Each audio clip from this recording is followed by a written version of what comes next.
You're thousands of miles from home, middle of nowhere, literal Africa. No running water, no guaranteed electricity, no cell signal half the time. You're sweating through your shirt in a mosquito-infested hut, doing good work, real good work, trying to make a difference in the world. And then your phone buzzes. 1 bar of signal, maybe 2 if God's feeling generous.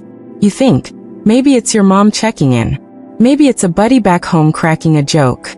Maybe, just maybe, it's your wife saying she misses you.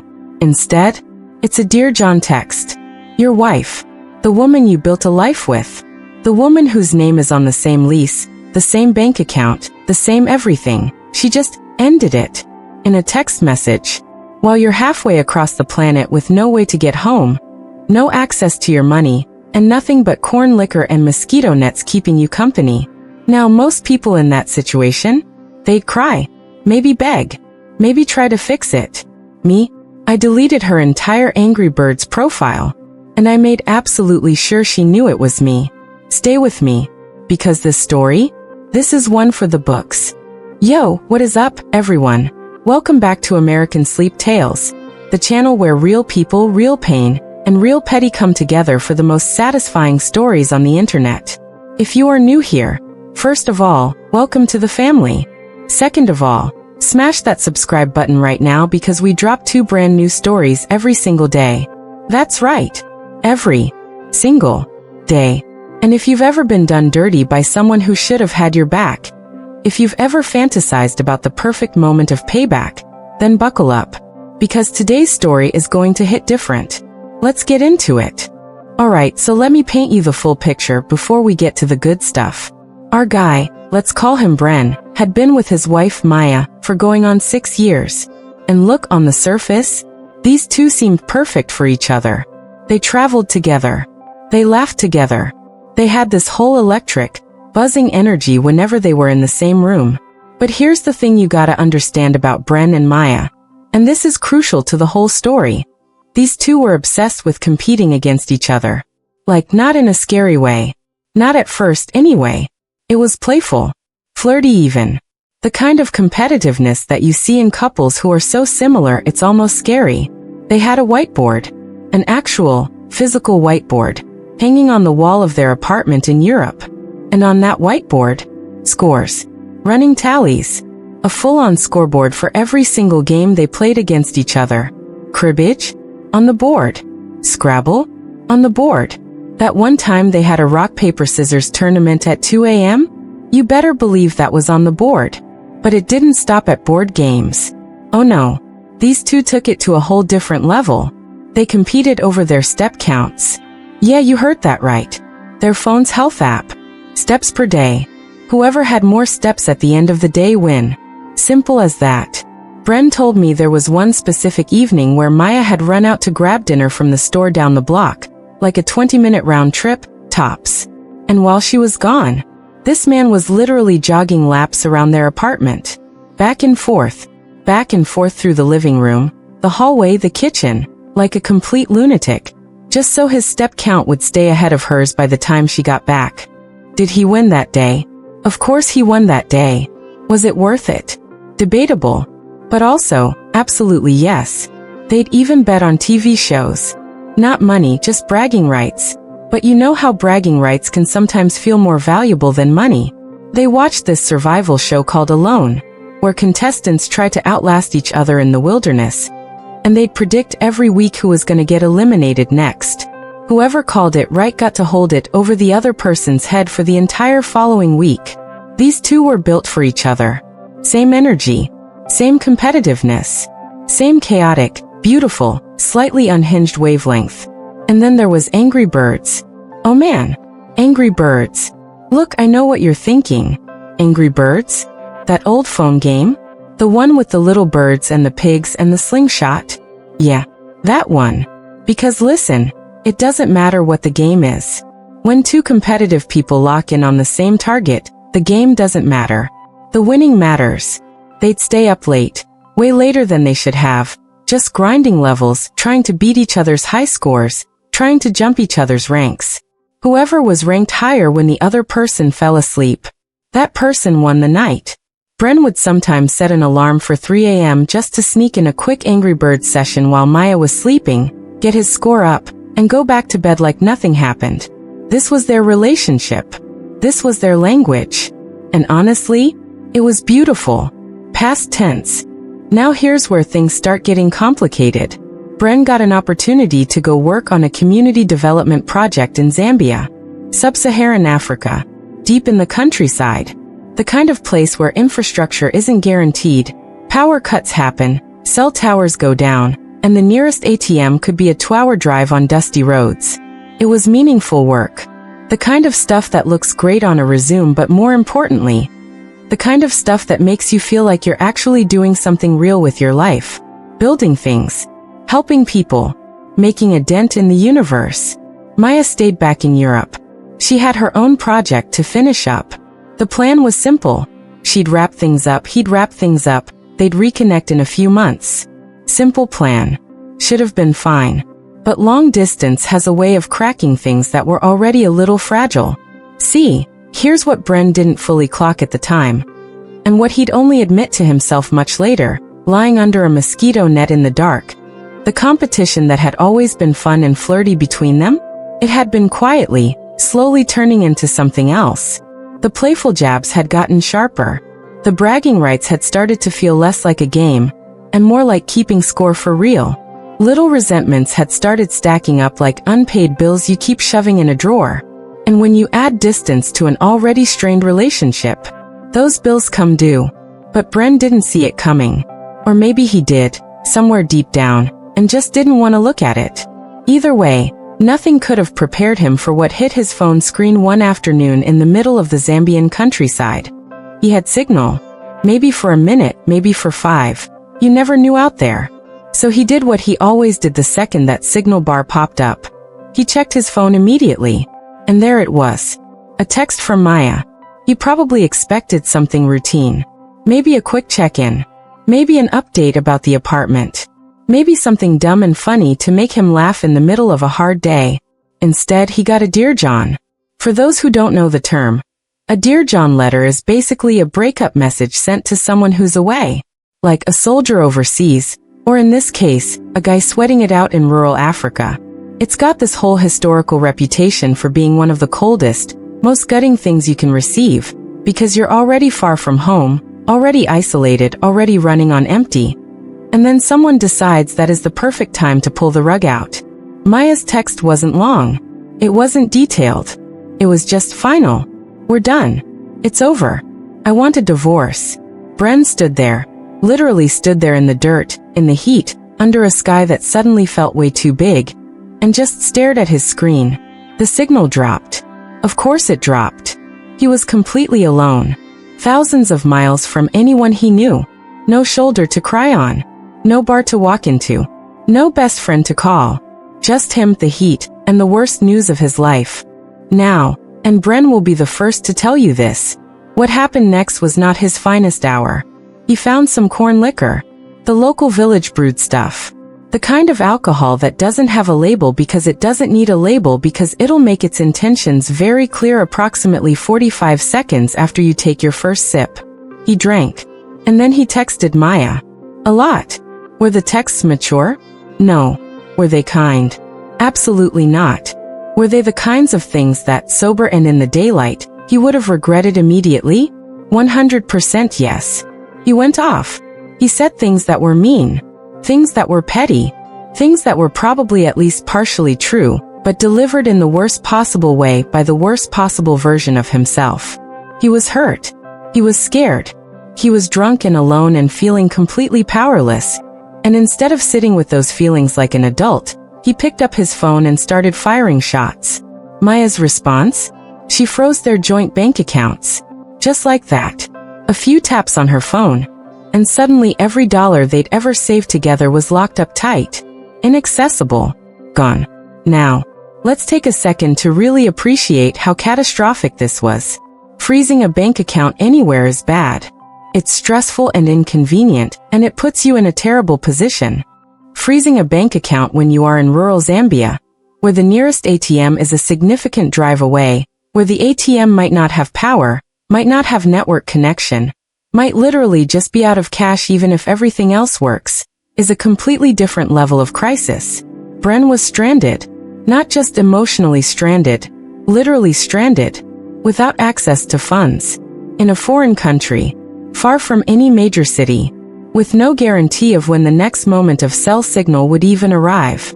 He had gone from man dealing with a painful divorce to man potentially in genuine trouble in about 30 minutes flat. And deep down, under the corn liquor and the anger and the hurt, he knew he'd partially brought this on himself.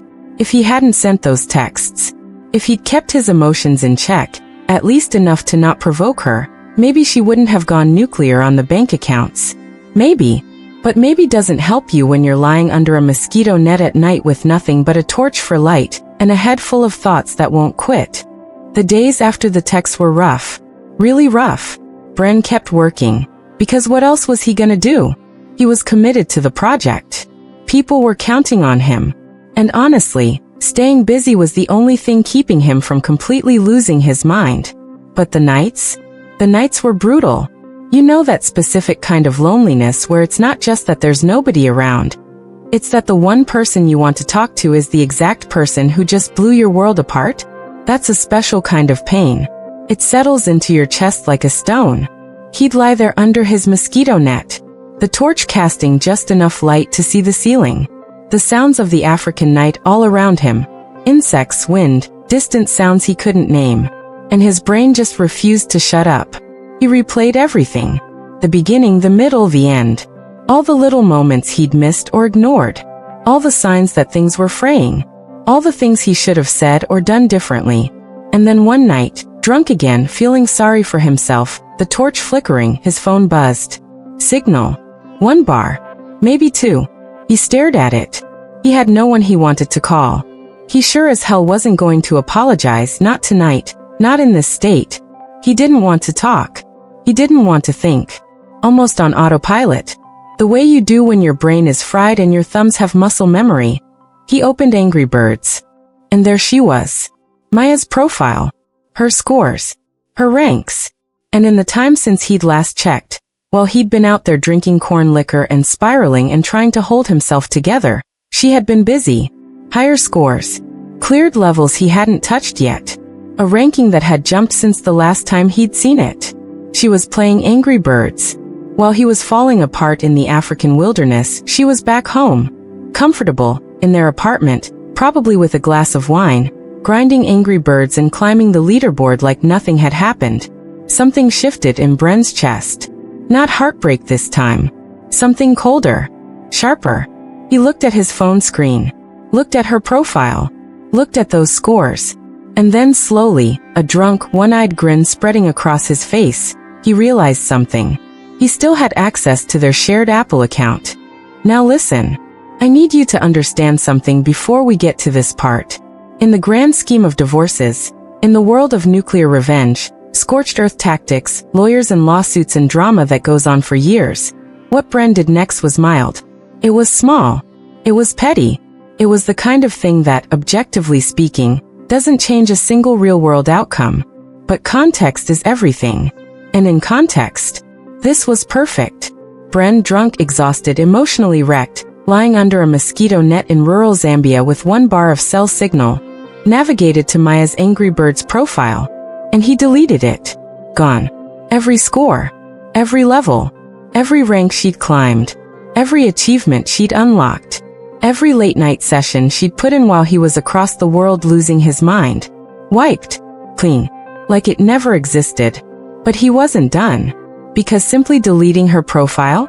That could look like an accident. A glitch. A technical error.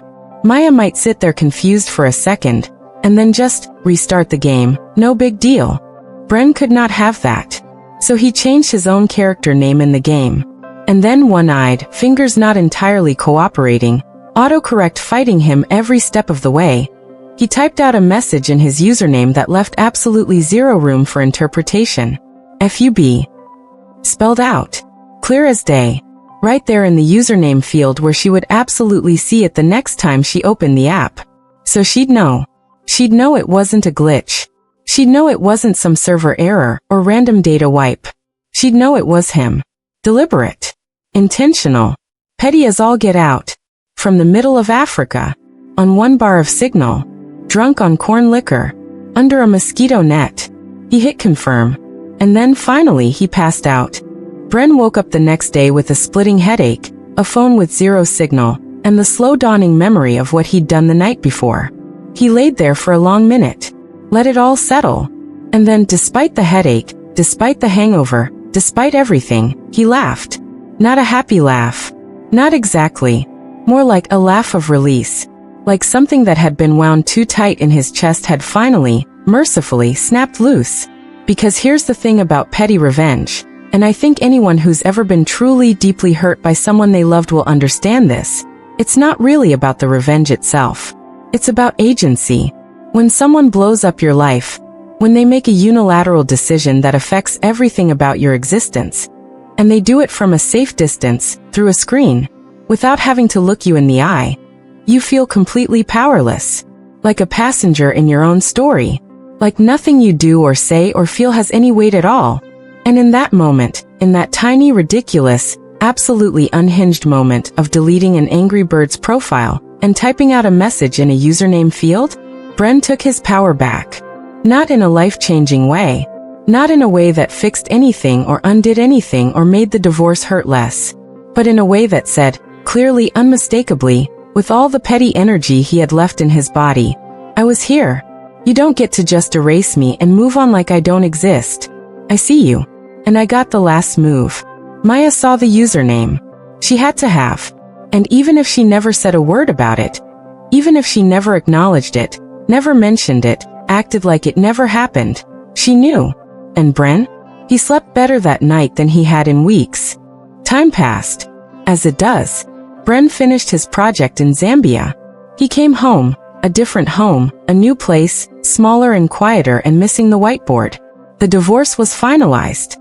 The joint accounts were unfrozen and divided. The lawyers did their thing. Life rearranged itself around the absence of what used to be. He stopped drinking. That decision came gradually, then suddenly, the way those kinds of decisions usually do. He looked at his patterns, recognized what he didn't like about them, and made a change. A real one. The kind that sticks. He's still single. That part's true too. Not bitter about it, just honest. Does he miss Maya sometimes? Yeah, he does. He misses the whiteboard. Misses the step count competitions. Misses the late nights on the couch with the flat screen glowing, both of them absolutely convinced that they were about to beat the other person's score. Neither of them willing to be the first one to go to sleep. He misses the version of their relationship that was fun and light and full of that crackling, competitive energy. He doesn't think she misses him. Maybe she does. Maybe she doesn't. He's made peace with not knowing. But here's what he does know. He won the last round.